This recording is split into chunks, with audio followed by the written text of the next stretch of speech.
Hello and welcome to this tutorial for the board game Living Forest. Every player is a nature spirit that is keeping an evil fire villain from burning down the forest, but they're also competing to be the one who gets to be the biggest hero. Let's get to it. Here's how you play the game. You are going to keep playing until at least one person triggers the end of the game. Then you almost finish the round. If you were the only one who triggered the end of the game, then you are the winner. In case of a tie, you count up the most points. So, what triggers the end of the game? It'll be the last round if one player has at least 12 tokens of fire, or one player has at least 12 points worth of flowers, or one player has at least 12 trees. So either 12 fire tokens, 12 flower points, or 12 trees. Fire is these tokens, and these other ones that show fire on them, victory tokens. Flowers are these tiles with flowers on them, and cards that you can have with flowers on them at that moment. And also again, victory tokens with flowers on them. You can steal them away from other players. And trees are these tree tiles that you place on your own player board, plus again the victory tokens with a tree on them. If you are the only one who meets one of these conditions, you are the winner. In case more than one player meets these conditions, then you just count up literally everything. Fire, flowers, trees. Whoever has the highest total score is the winner. Next, what is a round? Each round is 3 steps. Step 1. Flip over cards from your own deck. Step 2. Every player gets 1 turn to do actions. Step 3. Deal with the fire and get things ready for the next round. In case someone triggered the end of the game, you skip this last step of the round. Let me go through that again in more detail. Step 1. Every player flips over cards from their own deck. You keep your own cards face down on the right side of your player board. You don't do this in player turn. Everyone can do this at the same time. Every card you flip over, you add to a face-up lineup. In a way, it's up to you how many cards you flip over. If you feel like you have enough, just stop. But there is one thing that can force you to stop. All of these cards are animals. There are 2 types of animals. There are herd animals. They have this white icon. And you have solitary animals. They have this darker icon. And you must stop with adding new cards when you have 3 solitary animals. You can't keep going after that. And then this is the lineup that you work with for the next step when everyone gets a turn. But there are 2 details. At any time, you can spend one of these X tokens to put a card that you just flipped over on your own discard pile down here. And for every herd animal that you have, you cancel out a solitary animal. So it's possible to have more than 3 of these if you also have some herd animals in there. If you happen to have one of these fire lizards in your deck and you flip it over, nothing happens. It just counts as a solitary animal. But you are allowed to spend your X token to put it back onto the supply of fire lizards. You can only do that during this step 1 of each round. Moving on, step 2. Starting with the first player, every person gets 1 turn. Only 1. When every player has had a turn, this part of the round is over and you move on to step 3. Before I explain that, let me first tell you what you can do when it's your turn. When it's your turn, you can do 1 or 2 actions. If you have 3 of those solitary animals in your lineup, then you may only do 1 action. If you have fewer than 3 solitary animals, you may do 2 actions, but you can't do the same action twice. Here are the actions you can choose from. When it's your turn, you can choose to take one of these X tokens from the supply. You can use it next round.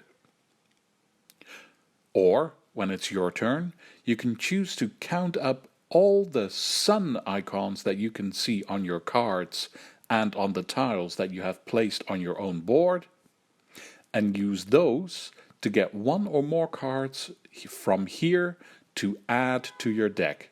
For example, if I have 3 sun points from my cards and 2 sun points from this tile on my board, I have 5 sun points in total. And then I can use those to go shopping for new cards from this display here. You're allowed to take more than 1, just as long as you don't overspend. The cost of each card is written on it. Every new card that you take goes straight on top of your draw deck. Don't refill the empty spaces. It's very important to not do that. Another thing you can choose to do when it's your turn is count up all your water icons and use those to take fire tokens from this main board. Again, you look at all the icons you can see on your cards, plus the water icons you can see on the tiles of your own player board, count up the total, and then use that to take fire tokens from here and place them face down in your own area. You're allowed to take more than 1. Keep in mind that having at least 12 fire tokens will end the game, and maybe you will win the game. And having as little to no fire on the main board is good for everyone in step 3. There are more actions to choose from when it's your turn. When it's your turn, you could choose to move your own player figure on this board. Every player has their own figure here. To move, you count up all these squiggly icons, the wind icons. You count them from your cards and your tiles, as always, and the total is how many steps you can move your figure. You can move less if you want. Moving 1 step is going clockwise to the next empty space. If there's another player figure in the way, just jump over it, and that does not count as a step. Every space has a bonus, and you get the bonus of the space that you end your move on. But that's not all. If you jump over another player's figure, you can steal 1 of their victory tokens they have in their area. If you jump over more than 1 player's figure, you get to steal from all of them. Just take the victory token of your choice and keep it with you. Don't forget that these victory tokens have icons on them that also count for the game end conditions. And the last thing you can choose from when it's your turn is take 1 of the tiles from the supply to place on your own board. For that, you need to count up all the leaf tokens you see on your cards and your tiles. And then you can take 1 single tile from the supply. That's worth just as much or less. But you can only take 1 tile. The cost of each tile is written on it. Take the one you choose and place it on your board next to another tree. It must be next to at least 1 other tree. And from that moment on, you get whatever it says on that tile. If this was your first action, and you're allowed to do a second one, you can use the profit from this tile for that. Also, when you fill up an entire row, you also get that permanent bonus for the rest of the game. And if you happen to fill up one of the corner spots, you get a one-time bonus of an extra action. The space will tell you which action it lets you do. Let me quickly recap this for you. When it's your turn, you can take one X token, get new cards from here, take fire tokens from here, move your player figure to get a bonus and maybe steal victory tokens away from other players, or buy one tile from here. You can do your actions based on the icons that you have in your lineup and what's on your player board. That brings us to step 3 of every round. Don't forget that if someone has triggered the end of the game, you skip this part. Step 3 begins with dealing with fire tokens that are on this main board here. If there are tokens, count up all the numbers. If you have as many or more water icons than there is fire, nothing happens. If you have less water icons than there is fire, you have to take these fire lizard cards and put them on your discard pile. You have to take as many of these cards as there are fire tokens on the board. After you've done that, you have to add new fire tokens to the board. You have to add as many as there are empty spaces in this card display here. For every empty space in this top row, you have to add a token from this 2 stack. For every empty space in this middle row, you have to add a token from this 3 stack. For every empty space in this bottom row, you have to add a token from the 4 stack. But at least there is a maximum of 7 fire tokens allowed on this board. No more than 7 fire tokens. In case no one took any new cards from the display this round, you have to add 1 fire token with the number 2. And now you can finally refill the empty spaces in the card display. Make sure to use the right deck for each row.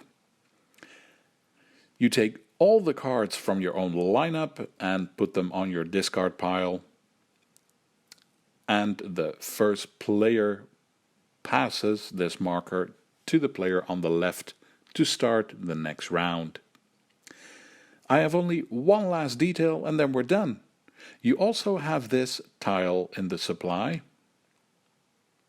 This icon means that when you are allowed to do 2 actions during your turn, you can do the same action twice if you want to. Normally you must pick between 2 different actions, but not if you own this tile. Alright, that was it.